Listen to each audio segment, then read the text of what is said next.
জলের মতো নিরাকার শিশু মনে মানবিকতার আকার দেওয়ার চেষ্টা। 5ই সেপ্টেম্বর শিক্ষক দিবসে অভিনব উদ্যোগ। দক্ষিণ চব্বিশ পরগনার বাসন্তী ব্লকের জয়গোপালপুর আদিবাসী অবৈতনিক প্রাথমিক বিদ্যালয় কয়েক মুঠো খুশি বিতরণ।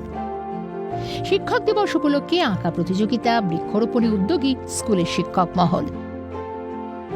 অভাবী পড়ুয়াদের হাতে ব্যাগ, ছাতাও তুলে দেন শিক্ষকরা। কলকাতা বিশ্ববিদ্যালয় থেকে আমাদের স্যারেদেরকে ডেকে নিয়ে এসে এখানে আমরা স্কুল ক্যাম্পাসে বৃক্ষরোপণ করেছি আনন্দের সাথে বাচ্চাদের নিয়ে।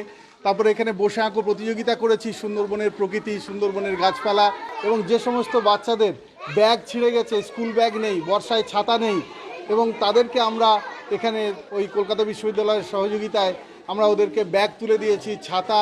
কারণ প্রতিদিন শ্রেণীগত শিক্ষা তো দেওয়াই হচ্ছে, সেটা তো আমরা করি, কিন্তু তার বাইরেও যে একজন ছাত্র বা ছাত্রীর তার মানসিক বিকাশ এবং পরিপূর্ণ শিক্ষা পেতে যে আরও কিছু অ্যাক্টিভিটির দরকার এবং কিছুটা সাহায্য করা, এই দুটো মিলিয়ে আমাদের এই প্রচেষ্টা। হাতে হাত মিলিয়ে দায়িত্ব নিলেই তো শূন্যস্থান পূরণ সম্ভব। যৎ সামান্য চাহিদা মিটিয়ে শিশু মন পরিপূর্ণ করতে পারলে ক্ষতি কি?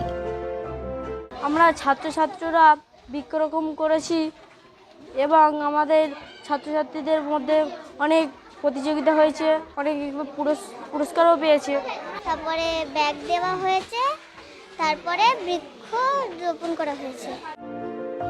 রাজ্যের শিক্ষা ব্যবস্থায় কলঙ্কের অভিযোগ উঠেছে একাধিকবার। শিক্ষক নামের আসল অর্থ জানুক এই শৈশবগুলো।